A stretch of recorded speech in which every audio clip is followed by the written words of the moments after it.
Many of us will be celebrating Halloween next Friday. There's a Mexican holiday that predates it some 3,000 years ago. Right, it's called Dia de los Muertos. Oh, I was going to say nailed it. I feel like I took Spanish, too. Jinxed you. Okay. It's celebrated on November 1st, and nowhere celebrates it in the Twin Cities quite like El Burrito Mercado in St. Paul. That's where Jason DeRusha eats.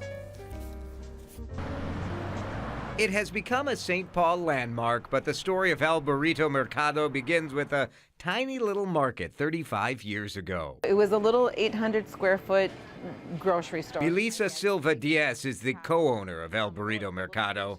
Her parents started this grocery store before there was much of a St. Paul Latino community. My dad used to take trips to Chicago, load up a little station wagon with a couple boxes of tortillas. Their $10,000 investment has become this, a huge store, full bakery and restaurant, getting ready for one of their biggest times of the year. Dia de los Muertos is a time to remember those that have passed in a celebratory manner. So no crying. This is about celebrating them. Melissa and her mom traveled to Mexico to source the symbols of the Day of the Dead. The calaveras are the skulls. Their ancestors' favorite food is often placed on the altar or ofrenda as an offering. I love tamales, but I'm embarrassed to admit I've never made them. Tamales, so often part of a Day of the Dead celebration. And a lot of families will do assembly lines. You know, somebody does this part, somebody does the filling, and then they pass it on, and then they're wrapping and putting it in the steamer. To make them, start with a corn husk. This is soaked in hot water. You want to make it pliable, otherwise it comes like this and it's very stiff.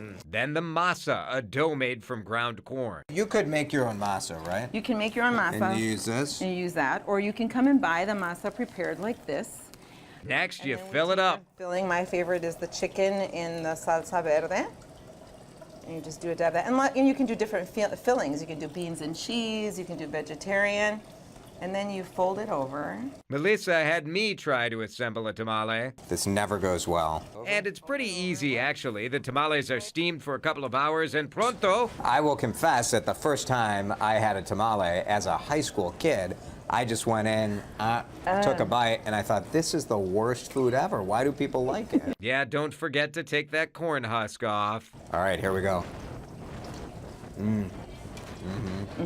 Yeah. 35 years after Tomas and Maria Silva opened a small St. Paul Mercado, the family still runs the business, sharing their culture and their food with Latinos and beyond. I just love that I get to do that through the store. I mean, I really love what I do. That's really great. So Dia de los Muertos dinner, that's Sunday, November 2nd. There's music, tequila flights.